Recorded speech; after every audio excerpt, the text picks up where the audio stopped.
Hi, Michelle. Welcome to Recruitable Hub. Thanks for joining us today. Hi, Kate. Thanks for having me. I'm excited.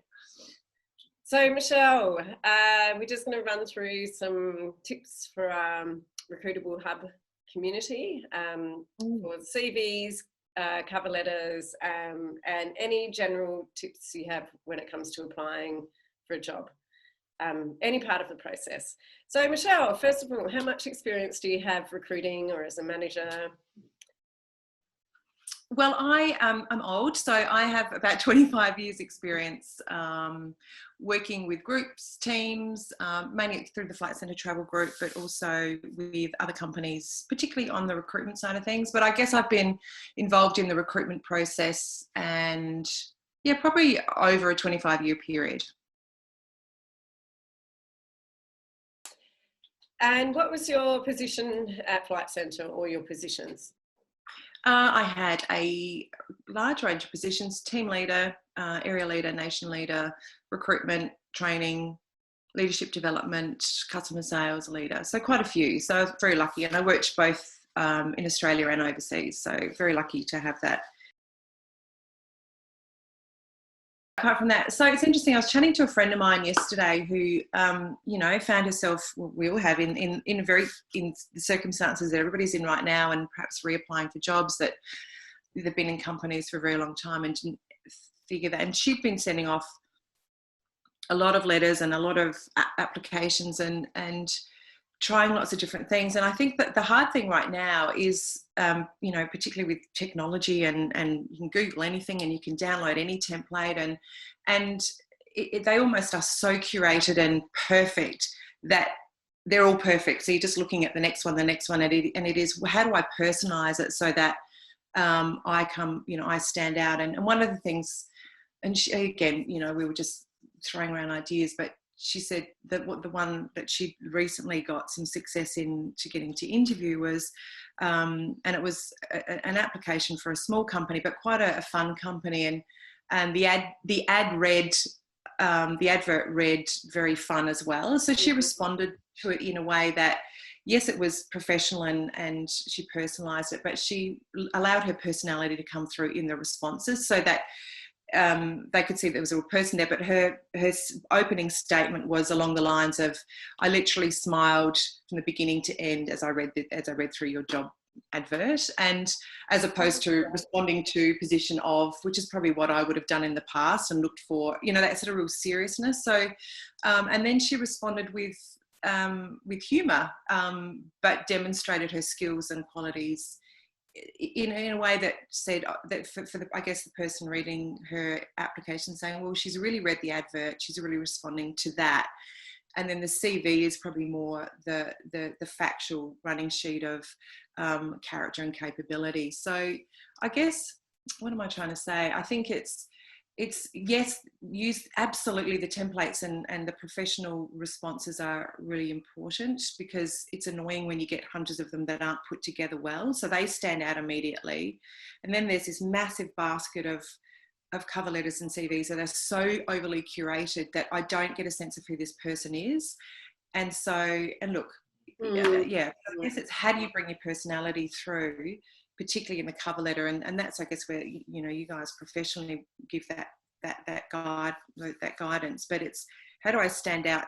The first, I don't know, it's probably the first 10 lines. How do you stand out? And it's kind of create some kind of connection and engagement with the reader. And I don't know, is it always readers, or are there robots that are the computers culling as well? I don't know. I don't know how you. Some companies are using that software now, and so they'll pick up keywords. So if you don't have the keywords from the advertisement in your cover letter, right, your CV, then they won't even select it. So that's the first. Yeah. For some businesses, some are using it, some aren't. Most aren't at the moment, but I think that will become more and more common. But I think you're absolutely right. Having a really good opener in your cover letter is so important. So you kind of answered this question anyway, but do you think you need a cover letter?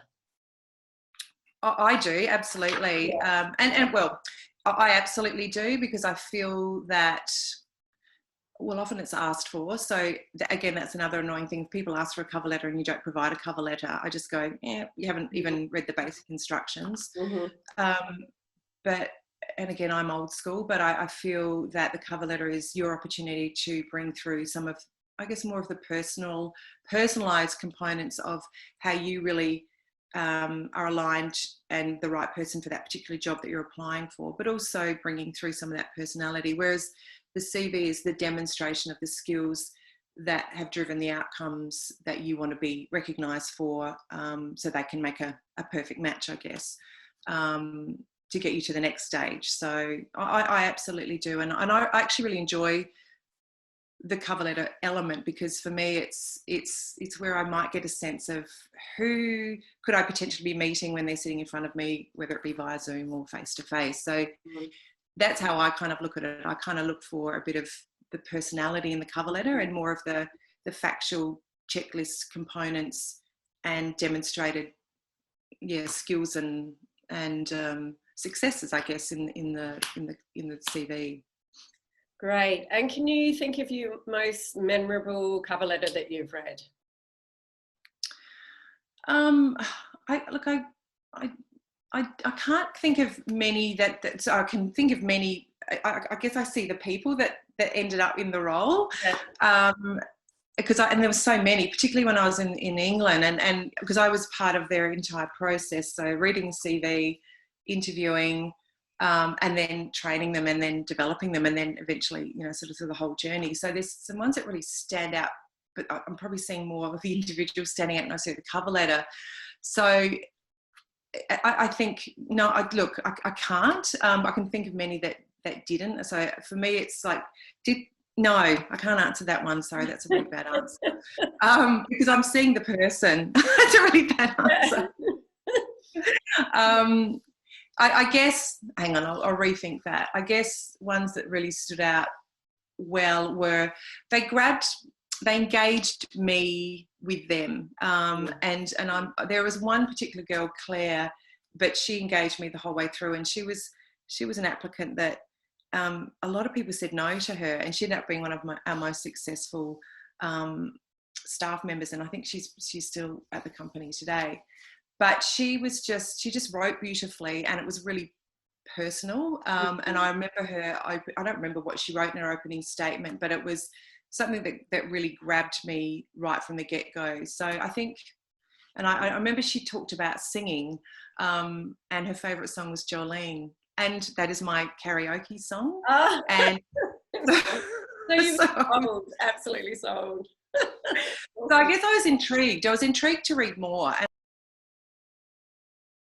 So in line with that, we have at the bottom of our resume writer, there's a section where you can called last but not least, if you would like to have that as part of your CV. And we think that's a really good opportunity to say things like that. That's your favourite karaoke song, or something about you that isn't not something necessarily relevant to your professional experience, but something that you want them to know about you. It keeps it a bit more personable. And like you say, you read so many cover letters and CVs, so many of them, that you really want to stand out. Without going over the top. And it's that fine line too, isn't it, of being personable and open, friendly, but also still professional, a little bit fun, but totally. So much fun that they think that you won't do any work if they. That's right. That's right. It's I wrote down that there's a fine line between being polished and professional and authentic, and then there's a spectrum which takes you even further, that we're so irreverent that we're not taking it seriously. So it's I think 80% now generally sit in that really polished and professional. And so to be noticed, unfortunately, you have to have something that stands out, and that's perfect. How did you word it? What was the last section called? Last but not least. Last but not least, yeah. And I would find that really interesting to see what people write in there, and feeling like they've got permission to talk about some of the things that make them unique, because ultimately that's what we're looking for, is those elements in the individuals. And especially now where there's so few jobs to applicants, it's just really important. Yeah. They're just for your knowledge, they're now on LinkedIn and Seek. They now have an opportunity for you to upload a video if you want to upload a video. Yep. Yeah. So like an introduction video about yourself, which I Yeah. think in some respects would be absolutely awesome. I think it's going more and more and more that way now because of the Zoom calls, people presenting on camera, people being able to talk to camera, but also very daunting for those people that... Very, yeah. It's almost like a demo tape for being an actor or a musician or a...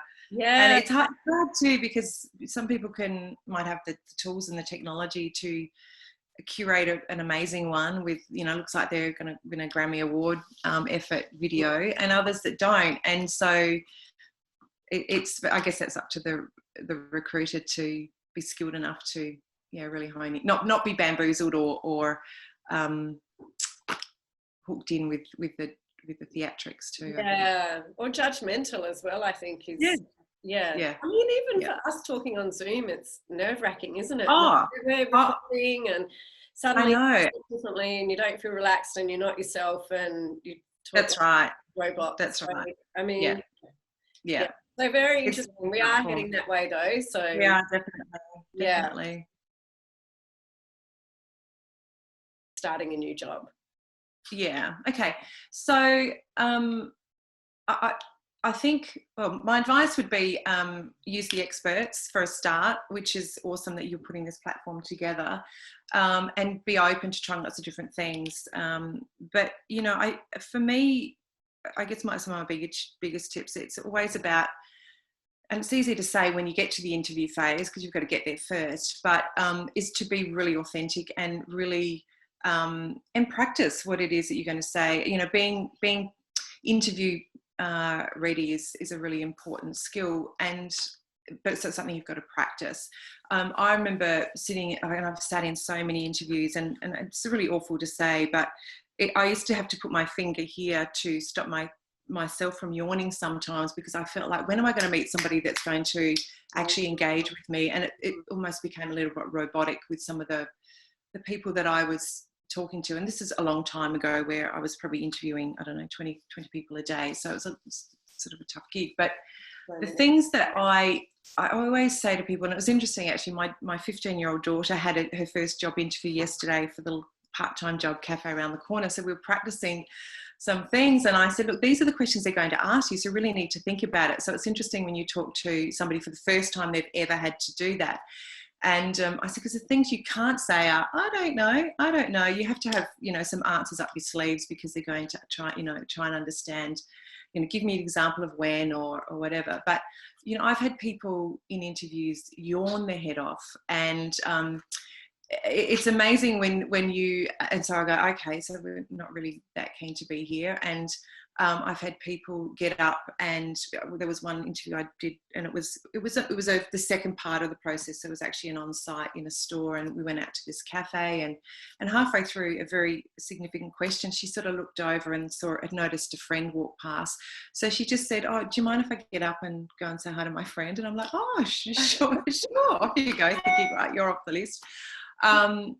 But I guess the ones that really stand out, for me, it's just that authenticity, and it's really hard to put into tangible words, but we all have an X factor, and it's, how do I connect and engage with the person, particularly in an interview? And I'm sure it's a different skill, you know, over Zoom than it is face to face, but how do I show them what my X factor is, and how do I demonstrate that? And it's about the energy that people bring into a room. Are they animated? What lights them up? And if there's ever an opportunity, and that comes, I guess, to the questions that get asked, that you're given the opportunity to talk about something that, other than the work stuff, that you're really passionate about, because that's when I look for what lights them up, and I see the energy change, and I see their eyes light up, and I feel the fire in their belly.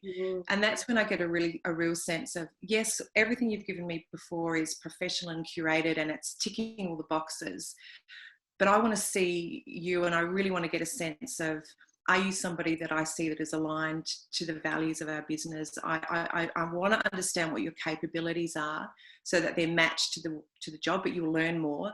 But I really want to understand what your character as a human is. And so that comes through, being confident and knowing that stuff. And there's one question, there's a couple of questions I used to always ask. It's in the leadership development that I was doing, and I think it's relevant for life. And this was definitely when they were moving into sort of senior roles, but again, it's relevant for recruitment. It's before you walk into that room, it's answer these 3 questions, and it will get clearer and clearer as you get older. But this is who I am. This is what I stand for, and this is what I practice every day. And that's that real, this is me as a human. These are the values that I stand for, and this is what you can expect from me every day. And I think if I was to go in well prepped for that, then I might not be able to answer all the technical questions as well, because I might not have the skills yet, but they will, if I can be really clear on who I am, what I stand for, and what I practice every day, I would hope that they would see that I'm somebody that's consistent, they can rely on me, trust me, and that I will work my butt off to learn the skills that I need to be successful in that role.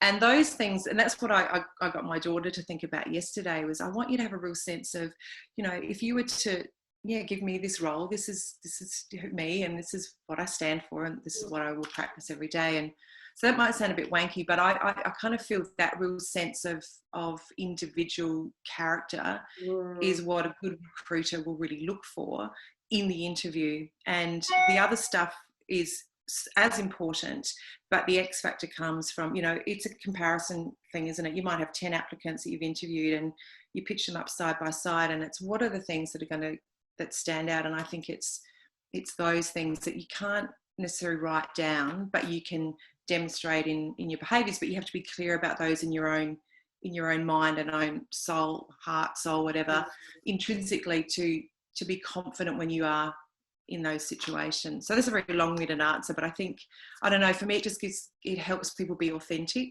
and it helps them clarify the things that, I'm with you for 20 minutes, so I really want you to know this about me, and I want you to see this about me. And when I walk in that room, head high, eyes, making eye contact, shoulders back, that's the real sense of me that you get, that you remember, because all the other stuff the other people can do too. So that's probably, I don't know, that's probably something, and particularly yesterday with my daughter, it was like, they're the things that people want to see. There's a lot of kids that can, clean dishes. Actually, not many kids can clean dishes, let's be honest. There's a lot of people that can do the same things, but where do you add value? And that's character and capability. So, I don't know if that helps, but that's great, because when people are hiring, they are also hiring for the culture of that business. So it is important that you're authentic, and you're able to be confident about who you are, and that they're not going to hire someone who, when they get to work, is completely different.